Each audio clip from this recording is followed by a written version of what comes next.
Assalamualaikum warahmatullahi wabarakatuh. Salam sejahtera semua pelajar DHT 01, DHT 02. Let's continue our lesson melalui video ini.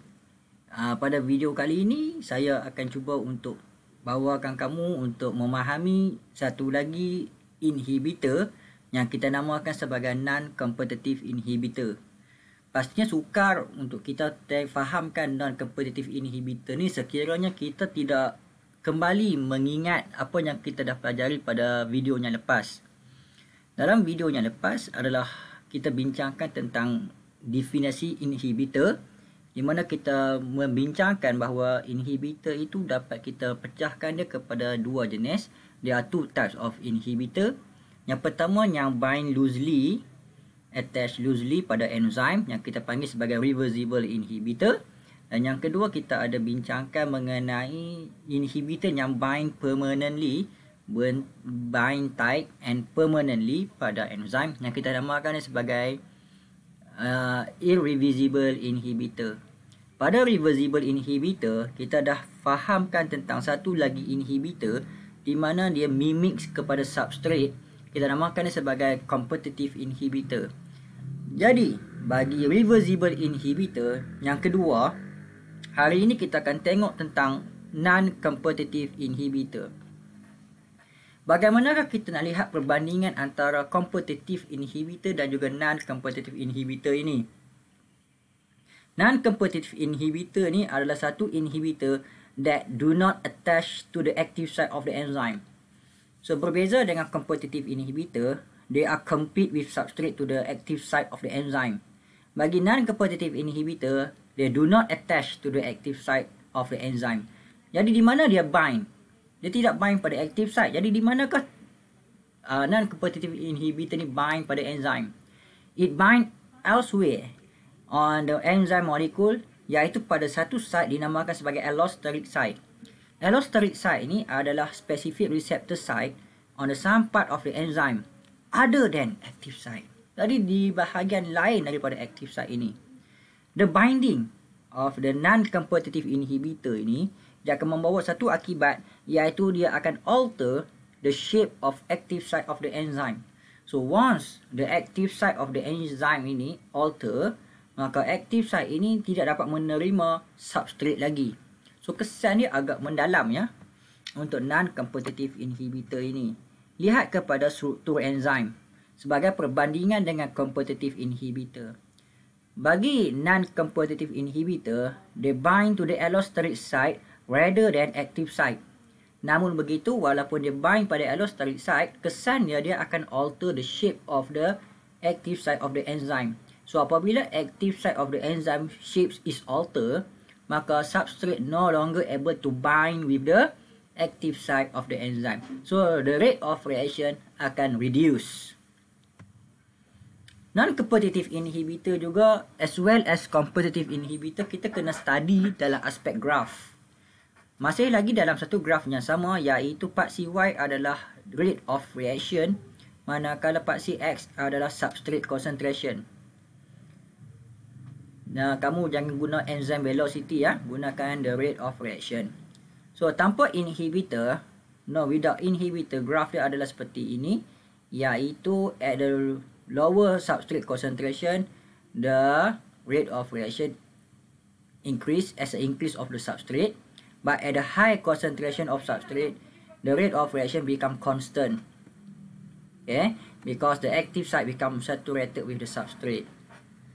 But dengan kehadiran non-competitive inhibitor, the rate of reaction is reduced.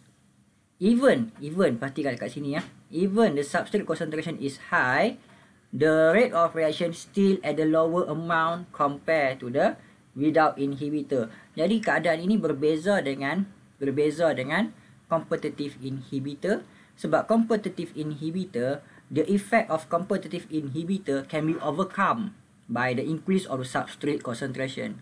Bagi non-competitive inhibitor, kalau kamu perhatikan, even though the substrate concentration is high, it cannot overcome the effect of non-competitive inhibitor ini.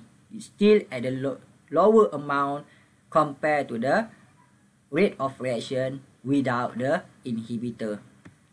So ini yang berlaku ya. So kalau tadi competitive inhibitor kita perhatikan example dia adalah malonic acid, maka bagi non-competitive inhibitor dia punya example dia adalah isoleucine. Isoleucine is a non-competitive inhibitor. Dia akan bertindak balas kepada satu enzim threonine deaminase. So ini yang berlaku. Namun non-competitive inhibitor ni tidaklah terlalu bahaya sebab dia are not permanently bind kepada enzim. Dia akan detach apabila satu situasi itu berlaku. So kalau kamu perhatikan dia boleh detach. Apabila dia detach, dia akan detach. Bila isoleucine detach, maka kamu perhatikan bahawa active site is return back to their original conformation. So yang ni kalaulah inhibition berlaku, ini sekiranya inhibition return to the original composition. Jadi kita boleh perhatikan situasi bagaimana tindak balas non-competitive inhibitor ini. So ini ada satu perbandingan antara competitive inhibitor dan juga non-competitive inhibitor. For the competitive inhibitor, the inhibitor is mimics to the substrate. Berbeza dengan non-competitive inhibitor, the inhibitor is structurally different compared to the substrate. Bagi competitive inhibitor, it compete with the substrate for the active site. Meanwhile, bagi non-competitive inhibitor, it bind to other side of the active site, which is at the allosteric site. Bagi competitive inhibitor, it does not change ataupun it does not alter the shape of the enzyme. Berbeza dengan non-competitive inhibitor, binding will alter the shape of active site of the enzyme. So the effect of competitive inhibitor can be overcome by increase the substrate concentration. Meanwhile, the effect of the non-competitive inhibitor cannot be overcome by the increased substrate concentration. Maka kamu harus perhatikan dengan baik perbandingan antara competitive inhibitor dan non-competitive inhibitor. Ini adalah satu graf penting yang saya harap kamu dapat salin. Graf ini yang kamu tunjukkan ya dalam A4 paper di mana kamu upload dengan baik nanti ya. So part CY adalah the rate of reaction. Meanwhile part CX adalah substrate concentration. Kamu perhatikan dengan kehadiran competitive inhibitor dengan kehadiran non-competitive inhibitor, the rate of reaction akan decrease ataupun reduce. Namun, efek competitive inhibitor ni dapat kita overcome, dapat diatasi dengan increase of substrate concentration. Namun bagi non-competitive inhibitor, the effect of non-competitive inhibitor cannot be overcome. Walaupun substrate concentration ini increase sebab non-competitive inhibitor akan alter the shape of active site. So, jelas kat sini perbandingan ini. Jadi untuk irreversible inhibitor kita akan bincangkan dalam video yang akan datang. Jadi assalamualaikum warahmatullahi wabarakatuh.